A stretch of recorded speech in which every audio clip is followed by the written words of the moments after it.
अब जो सबसे इम्पोर्टेंट है, वेक्टर का मल्टीप्लिकेशन वेक्टर के साथ में। अगर दो वेक्टर्स को आप मल्टीप्लाई करें, वेक्टर 1 इंटू वेक्टर 2, दो वेक्टर्स को आप एक साथ मल्टीप्लाई कर दें एक दूसरे के साथ, तब आपको क्या मिलने वाला है? वेक्टर वेक्टर वेक्टर को वेक्टर से आपने मल्टीप्लाई किया, तो एक बड़ा समस्या ये है इस मल्टीप्लिकेशन में, इस वेक्टर की अपनी डायरेक्शन है, इस वेक्टर की अपनी डायरेक्शन है। तो फिर जो रिजल्टेंट बनेगा, वो जो कुछ कुछ भी है, चाहे उसकी डायरेक्शन क्या होगी? उसकी डायरेक्शन क्या पहले वाले वेक्टर की डायरेक्शन होगी, या उसकी दूसरी डायरेक्शन होगी, या कुछ और डायरेक्शन हो जाएगी? मैग्नीट्यूड इसका क्या होगा? तो वेक्टर को वेक्टर से मल्टीप्लाई करने के दो मेथड है। वेक्टर को वेक्टर के साथ मल्टीप्लाई करने के दो मेथड है, जिसमें से पहला मेथड कहलाता है आपका डॉट प्रोडक्ट। एक्चुअली हम वेक्टर के मल्टीप्लिकेशन को मल्टीप्लिकेशन ना कह करके प्रोडक्ट कहते हैं। तो एक वेक्टर को दूसरे वेक्टर से मल्टीप्लाई करने का एक तरीका है डॉट प्रोडक्ट करना, एक वेक्टर का दूसरे वेक्टर से डॉट प्रोडक्ट। और इसको हम रिप्रेजेंट कैसे करेंगे? ए vector dot B vector.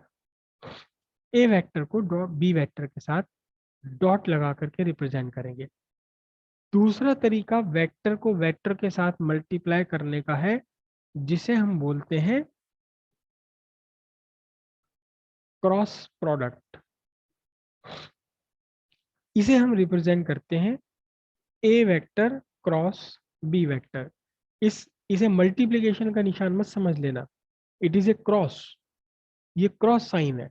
Multiplication तो ये भी है, मल्टीप्लिकेशन ये भी है, लेकिन यहाँ कुछ और मल्टीप्लिकेशन है, यहाँ हमारे आंसर अलग कुछ और आता है, इसमें कुछ और आता है। डॉट प्रोडक्ट जब आप लेंगे, ए वेक्टर और बी वेक्टर का जब आप डॉट प्रोडक्ट करेंगे, तब आपको वेक्टर नहीं मिलेगा, तब आपको मिलेगा स्केलर। मतलब दो वेक्टर को आपने मल्टीप्लाई करा, और मल्टीप्लाई करने के बाद जो प्रोडक्ट आपके पास आया है, वो वेक्टर है ही नहीं। जो प्रोडक्ट आपके पास आया है, वो प्रोडक्ट आपका वेक्टर है ही नहीं।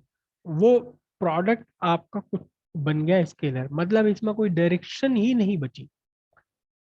और दो वेक्टर्स का अगर आप क्रॉस प्रोडक्ट लेते हैं, तब आपको एक वेक्टर ही मिलेगा। दो वेक्टर के मल्टीप्लिकेशन को क्रॉस प्रोडक्ट से अगर आप मल्टीप्लिकेशन करते हैं, तब आपको एक नया वेक्टर ही मिलेगा। अब ये जो नया वेक्टर है, इस वेक्टर की डायरेक्शन क्या होगी? ये डायरेक्शन ना ए की डायरेक्शन होगी ना बी की डायरेक्शन होगी, इसकी अपनी एक नई डायरेक्शन होगी, एक नया वेक्टर बन जाएगा ये बनने वाला वेक्टर ना तो ए वेक्टर होगा ना ये बी वेक्टर के जैसा होगा, एक नया वेक्टर बन जाएगा। एक न्यू वेक्टर में आपको मिल जाएगा यहाँ पर। इसकी डायरेक्शन भी न्यू डायरेक्शन है, एक नए वेक्टर मिलेगा, इसकी अपनी एक न्यू डायरेक्शन है, इसका अपना एक न्यू मैग्नीट्यूड है, इसका अपना एक न्यू यूनिट है। सब कुछ बदल जाना है, डायरेक्शन भी चेंज हो जाएगी, बदल जाएगी, मैग्नीट्यूड भी चेंज हो जाएगा, और यूनिट भी इसकी चेंज हो जाएगी। जबकि स्केलर में तो वेक्टर बचा ही नहीं, अब ये वेक्टर नहीं है, अब ये क्या है? अब ये स्केलर क्वांटिटी हो गई, तो इसमें डायरेक्शन की कोई बात ही नहीं है। अच्छा, अब सवाल पैदा ये होता है अक्सर कि हमें डॉट प्रोडक्ट कब करना है और क्रॉस प्रोडक्ट कब करना है? हमें कैसे पता लगेगा कि जो दो वेक्टर्स हैं, इन वेक्टर्स को इन वेक्टर्स के मल्टीप्लिकेशन से स्केलर आंसर आना है, या इन वेक्टर्स के मल्टीप्लिकेशन से एक वेक्टर आना है? तो ये हमारे लिए, हमारे पास इसका कोई फॉर्मूला, कोई मेथड, कोई इक्वेशन नहीं है जो ये बता सके कि दो वेक्टर्स के मल्टीप्लिकेशन से स्केलर आएगा या दो वेक्टर्स के मल्टीप्लिकेशन से कोई वेक्टर आएगा। ये हमें जानना पड़ेगा कि हम क्या ले रहे हैं, हमें क्या बनाना है। सिंपल सी बात है, देखो जैसे एक एक वेक्टर है आपके पास, फोर्स वेक्टर। फोर्स एक वेक्टर है और डिस्प्लेसमेंट भी क्या है, वेक्टर है। फोर्स भी वेक्टर है, डिस्प्लेसमेंट भी वेक्टर है। जब आप फोर्स वेक्टर को डिस्प्लेसमेंट वेक्टर के साथ मल्टीप्लाई करेंगे तो इसका आंसर स्केलर भी हो सकता है, इसका आंसर वेक्टर भी हो सकता है। फोर्स वेक्टर को अगर आप डिस्प्लेसमेंट वेक्टर से मल्टीप्लाई करेंगे, मैं यह सिंबल कुछ और यूज कर दूं। देखो मैं लिखता हूं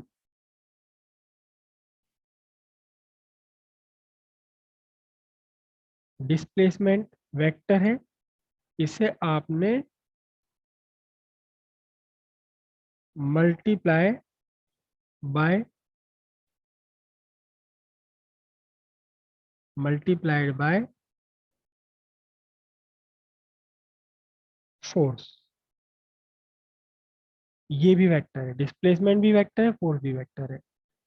अगर आपने इन दोनों का डॉट प्रोडक्ट लिया है,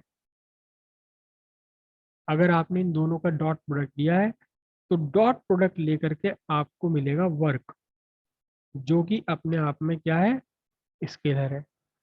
और अगर आपने इनका मल्टीप्लिकेशन किया है, लेकिन कैसे किया है, आपने इनका क्रॉस प्रोडक्ट लिया है, तो आपको मिलेगी, आपको वर्क नहीं मिलेगा।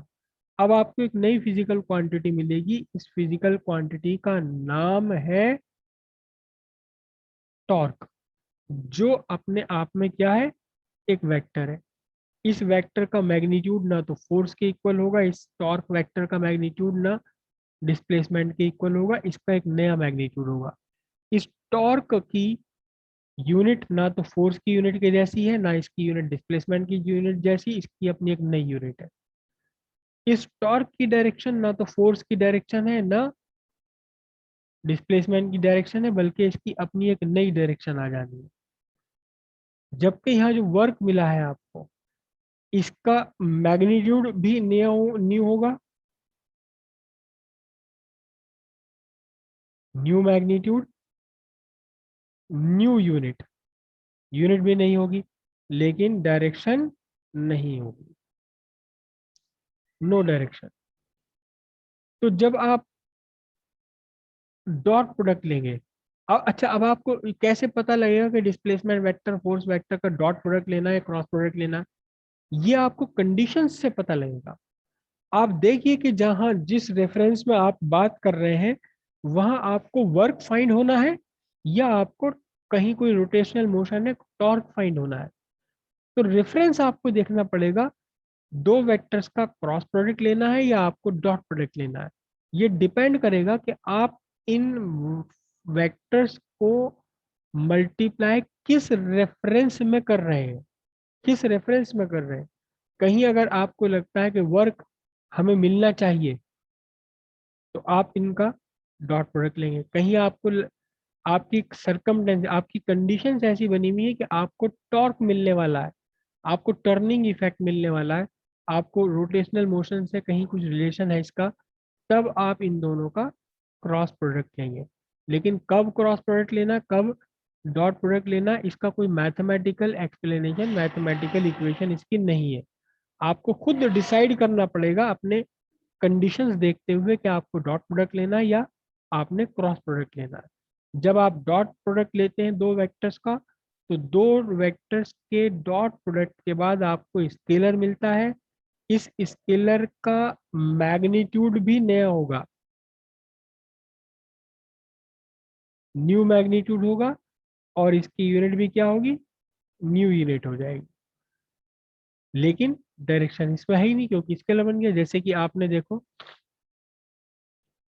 डिस्प्लेसमेंट वेक्टर को फोर्स वेक्टर के साथ डॉट प्रोडक्ट लिया आपने, तो आपको वर्क मिल गया, स्केलर क्वांटिटी है वर्क, एक नई फिजिकल क्वांटिटी मिल गई आपको। इसका मैग्नीट्यूड भी नया है, कुछ और है, और इसका अपना यूनिट भी कुछ और है, लेकिन इसमें डायरेक्शन नहीं है।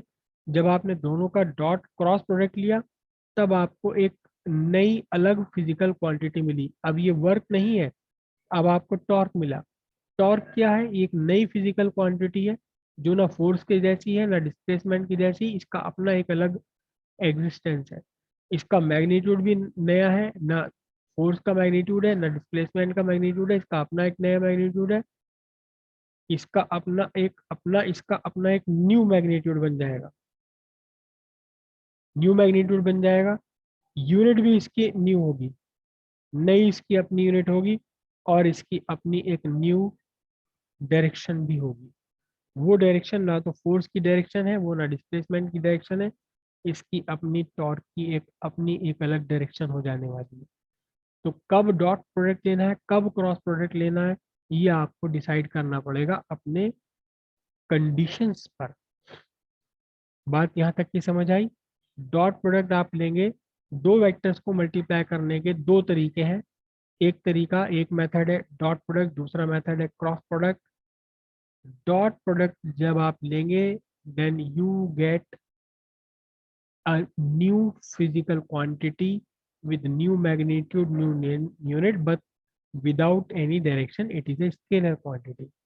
जब आप दो वेक्टर्स का क्रॉस प्रोडक्ट लेंगे, then you have a new vector, new physical quantity with new direction, new magnitude and new unit. पूरी की पूरी देखो, फिजिकल क्वांटिटी तो दोनों में ही नहीं बन जानी, न्यू फिजिकल क्वांटिटी बन जानी है, चाहे आप स्केलर प्रोडक्ट लें या वेक्टर प्रोडक्ट लें। इसे हम डॉट प्रोडक्ट, क्रॉस प्रोडक्ट को हम डॉट प्रोडक्ट को हम स्केलर प्रोडक्ट कहते हैं, और क्रॉस प्रोडक्ट को हम वेक्टर प्रोडक्ट भी कह देते हैं। ठीक है? तो डिपेंड करता है आपकी कंडीशंस पर कि आप किन कंडीशंस में काम कर रहे हैं, तभी आप डिसाइड करेंगे कि आपको डॉट प्रोडक्ट लेना है या आपको क्रॉस प्रोडक्ट लेना है।